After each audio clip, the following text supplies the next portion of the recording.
Asansol municipal কর্পোরেশনের মাননীয় chairman অমর চট্টোপাধ্যায় মহাশয়, আমি গ্রাম ক্যাটিং যারা বাজাচ্ছে তাদের অনুরোধ করব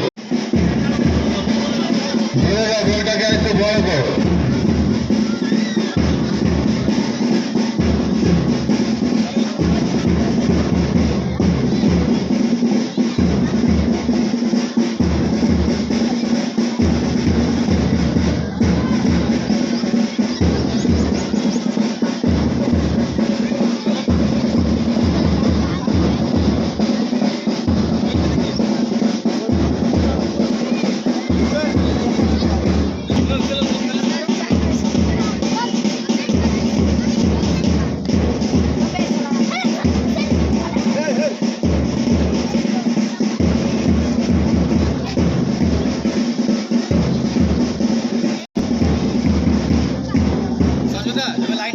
চারটে লাইনে ভাগ করে দেন বিপ্লব, চারটে লাইনে ভাগ করে দেন। ধন্যবাদ এবং শুভেচ্ছা জানাই খেলার সাথে প্রত্যেকটি সদস্যকে এবং সদস্যদের যাদের উদ্যোগে দীর্ঘদিন ধরে খেলার সাথে এই আলাদা অঞ্চলের মাঠে সুন্দরভাবে বিভিন্ন অনুষ্ঠান অনুষ্ঠিত হয়ে থাকে।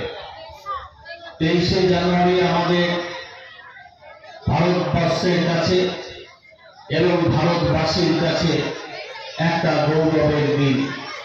আমরা সকলেই জানি পৃথিবীর শ্রেষ্ঠ বীর নেতাজির জন্মদিন।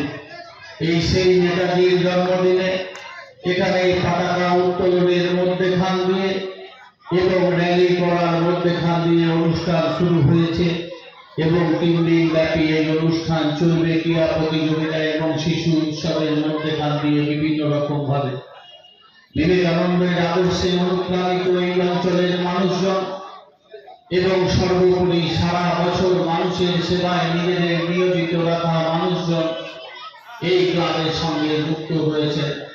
তাদের কাছে আমি আমার কৃতজ্ঞতা প্রকাশ করি। আমরা দেখেছি করোনার সময় এই খেলার সাথে মানুষজন এই অঞ্চলের বিভিন্ন প্রান্তে স্যানিটাইজেশন থেকে শুরু করে দুষ্ট মানুষদের পাশে থাকা এবং তাদের খাদ্য সরবরাহ করা। বিভিন্ন সময় দেখেছি যে স্কাউট এবং গাইডের মধ্যেখান দিয়ে মানুষের সচেতনতা বৃদ্ধি করা এবং তাকে অনুশাসনের মধ্যে আনার দায়িত্ব তারা পালন করে। আবার আমরা দেখেছি যে তারা বিদ্যার উন্নয়নের জন্য এবং শিক্ষার প্রসারের জন্য বিভিন্ন সময় তারা পুস্তক এবং খাতা বা কপি বিতরণের মধ্যেখান দিয়ে মানুষকে সাহায্যের প্রয়াস করে। শীতকালে দেখেছি বস্ত্র বিতরণের মধ্যেখান দিয়ে তারা দুস্থ মানুষদের সাহায্য করার চেষ্টা করে। এই মানসিকতা যাদের রয়েছে তারা কিন্তু সুন্দরভাবে অনুষ্ঠিত করে, অনুষ্ঠান অনুষ্ঠিত হয়। রবি ঠাকুরের একটা কথা, যেখানে সত্য থাকে সেই সত্য সুন্দর করে এবং উৎসবে পরিণত করে চলে সেই অঞ্চলকে। আমরা দেখি খেলার সাথী অঞ্চলে এই মাঠে যখনই কোনো অনুষ্ঠান হয় সেই অনুষ্ঠান কিন্তু উৎসবে পরিণত হয়ে যায়।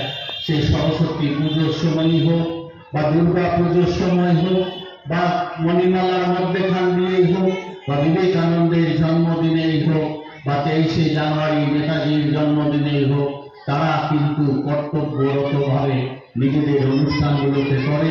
আজকের এই ক্রীড়া প্রতিযোগিতা এখানে শুরু করা হোক এই আহ্বান রেখে সকলকে ভালো থাকার আহ্বান জানিয়ে এবং সকলকে আমার নমস্কার জানিয়ে আমি আমার বক্তব্যকে শেষ করছি। ভালো থাকবেন, নমস্কার।